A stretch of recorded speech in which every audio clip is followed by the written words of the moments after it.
Judá, de la caída al liderazgo redimido. Judá, hijo de Jacob, ocupa un lugar profundo y revelador en la historia bíblica. Su vida no es solo la narración de un hombre entre 12 hermanos, es la representación viva de cómo la gracia de Dios puede transformar a un ser humano marcado por errores, traiciones y debilidades, en un instrumento poderoso de liderazgo, redención y promesa. En Judá vemos el retrato de la humanidad caída, pero también la evidencia de un Dios que no desecha a los que fallan, sino que los levanta, los corrige y los convierte en parte esencial de su plan eterno. Desde el Génesis hasta el Apocalipsis, el nombre de Judá resuena con fuerza, porque de su linaje surgiría el león de la tribu de Judá, nuestro Señor Jesucristo.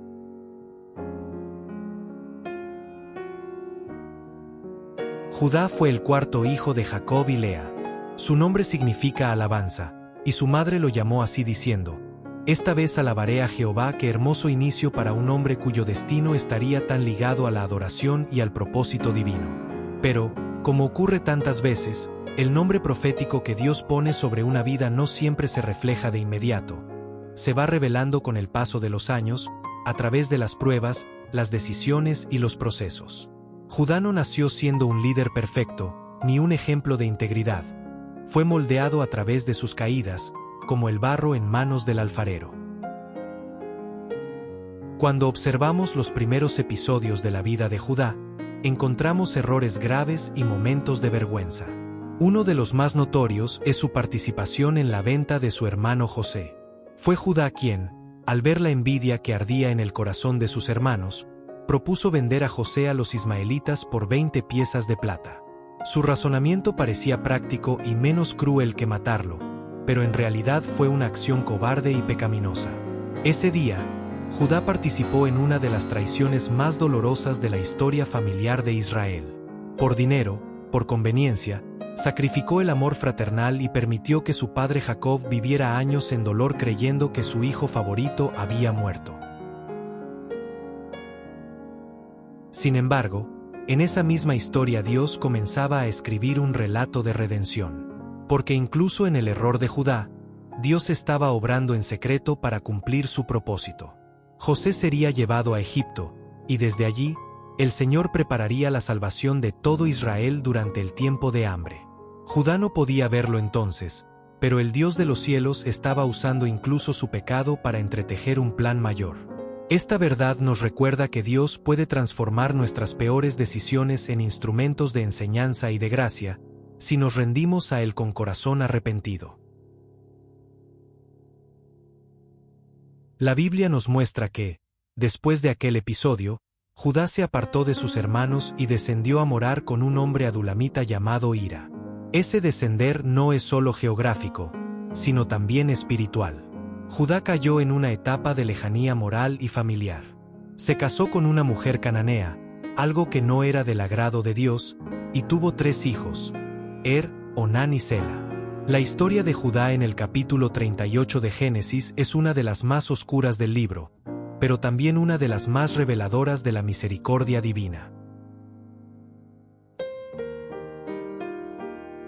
Su hijo fue malvado ante los ojos de Dios y murió. Luego Onán, el segundo hijo, fue infiel a la ley del levirato, negándose a levantar descendencia para su hermano, y también murió por juicio de Dios. Judá, temiendo perder a su tercer hijo, se negó a cumplir con la costumbre y no dio a Sela como esposo a Tamar, su nuera. Esta situación llevó a un episodio desconcertante.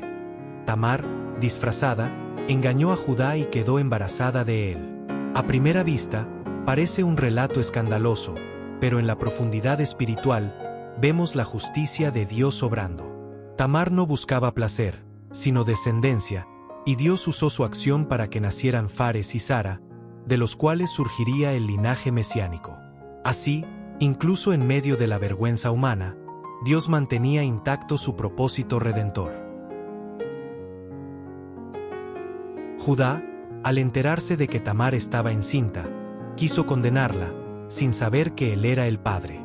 Pero cuando ella le mostró su anillo, su cordón y su báculo, él reconoció su culpa y declaró: «Más justa es ella que yo». El momento marcó el principio de la transformación de Judá.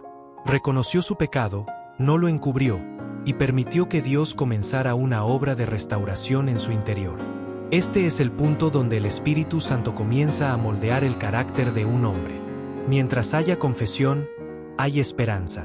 Mientras el alma se humille, la gracia de Dios puede obrar. Años después, cuando el hambre azotó la tierra y los hijos de Jacob tuvieron que ir a Egipto a buscar alimento, el cambio en Judá se hizo evidente. Fue él quien se levantó con un espíritu distinto, dispuesto a asumir responsabilidad y proteger a su hermano menor Benjamín.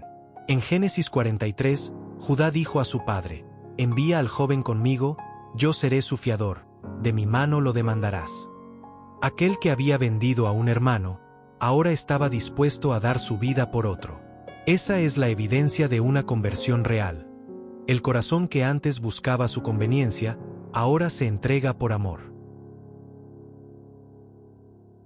Cuando José, disfrazado de gobernador egipcio, probó a sus hermanos escondiendo su copa en el saco de Benjamín, fue Judá quien dio un paso adelante y ofreció su vida a cambio de la libertad del joven. ¡Qué escena gloriosa! Aquel hombre que antes había sido instrumento de traición, ahora se convierte en ejemplo de sacrificio. Allí, frente al poderoso José, sin saber que era su hermano, Judá refleja la sombra profética de Cristo, el Hijo de Judá, quien siglos después daría su vida por los pecadores. El mismo espíritu de intercesión, amor y entrega que vemos en Jesús comenzó a manifestarse en aquel que fue transformado por la misericordia divina. En ese acto de entrega, Judá reveló un cambio de naturaleza. De la culpa a la gracia, del egoísmo al amor, del silencio al liderazgo. Dios lo eligió como cabeza de su tribu, y más tarde Jacob, antes de morir, pronunció sobre él una bendición profética: «No será quitado el cetro de Judá, ni el legislador de entre sus pies, hasta que venga Silo, y a él se congregarán los pueblos». Esa promesa trascendió generaciones y se cumplió en Cristo Jesús, el verdadero león de la tribu de Judá. Así, aquel hombre imperfecto, marcado por la debilidad, se convirtió en el canal por el cual vendría la salvación del mundo. El nombre de Judá, que significa alabanza, cobró su sentido pleno cuando de su linaje brotó la voz de David, el cantor de Israel, y más tarde Jesús, el Cordero inmolado. La historia de Judá enseña que Dios no elige a los perfectos, sino a los que se dejan transformar. El Espíritu de Dios busca corazones quebrantados, no vidas sin errores, y cuando encuentra humildad, levanta líderes capaces de reflejar su gloria. Cada creyente puede verse reflejado en Judá. Todos, de una u otra forma, hemos caído, hemos traicionado, hemos tomado decisiones fuera de la voluntad de Dios. Pero cuando reconocemos nuestra falta, cuando nos arrepentimos sinceramente y dejamos que Cristo obre, entonces se cumple en nosotros la restauración que solo el Evangelio puede traer. Dios no se cansa de redimir historias. Él convierte las heridas en testimonios, los errores en experiencias de madurez, y las derrotas en plataformas de victoria. Judá fue probado, y su cambio se comprobó no con palabras, sino con actos. El Espíritu de Dios lo levantó como un líder entre sus hermanos. De su tribu surgirían reyes, poetas, profetas y, finalmente, el Mesías. No hay mayor honra que esa. Dios transformó la línea de un hombre marcado por el pecado en la línea del Salvador. Esto nos recuerda que cuando Dios pone una promesa sobre una vida, ninguna caída puede anularla, si hay arrepentimiento y fe. El creyente que hoy se siente indigno, que cree haber fallado demasiado, debe mirar la vida de Judá. Si Dios levantó a un hombre que vendió a su hermano y cometió errores tan graves, también puede levantar a cualquiera que hoy se rinde ante él. La gracia no tiene límites. El perdón de Dios no tiene medida. Lo que el enemigo destruye, Dios lo reconstruye con su poder. En el Nuevo Testamento, el apóstol Juan, en el libro de Apocalipsis, oye el clamor celestial: «He aquí, el león de la tribu de Judá, la raíz de David, ha vencido». Esa proclamación cierra el círculo perfecto. El mismo nombre que en Génesis representaba debilidad y caída, ahora representa victoria y poder. Jesús, descendiente de Judá, lleva sobre sí la gloria de la redención. Todo comenzó con un hombre imperfecto, pero Dios escribió a través de su vida la historia más perfecta de todas. El león de la tribu de Judá no solo venció en los cielos, también puede vencer en nuestros corazones. Cuando Cristo entra en la vida de una persona, rompe las cadenas del pasado, restaura el propósito y convierte la vergüenza en alabanza. Así como Judá pasó del fracaso al liderazgo, el creyente pasa de la culpa a la gracia, del temor a la autoridad espiritual, del pecado al servicio. Hoy el Espíritu Santo nos llama a alabar como Judá, no por lo que somos, sino por lo que Cristo ha hecho. Cada vez que levantamos nuestras manos en adoración, proclamamos que somos parte del linaje de alabanza, de la tribu que reconoce que todo lo bueno proviene de Dios. Judá significa alabanza, y esa debe ser la marca de cada hijo del reino. No importa nuestro pasado, importa a quien pertenecemos hoy. Pertenecemos al León victorioso, al Cristo resucitado, al heredero del trono eterno.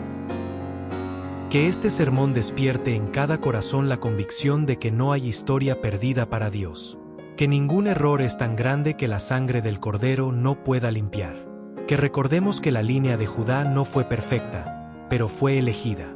Así también nosotros, imperfectos, somos llamados, perdonados y enviados por la gracia del Señor. La vida de Judá nos enseña que el liderazgo espiritual no nace del poder, sino del quebranto. No surge de la ambición, sino del arrepentimiento. El verdadero líder es aquel que ha pasado por el fuego, ha caído, ha sido restaurado y ahora guía a otros con humildad.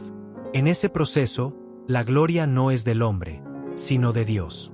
Y cuando la historia de la humanidad llegue a su fin, cuando el libro de la vida sea abierto y los redimidos canten en gloria, las huestes celestiales seguirán proclamando: digno es el Cordero, el León de la tribu de Judá. En ese cántico eterno se une la historia de un hombre imperfecto con la perfección de Cristo.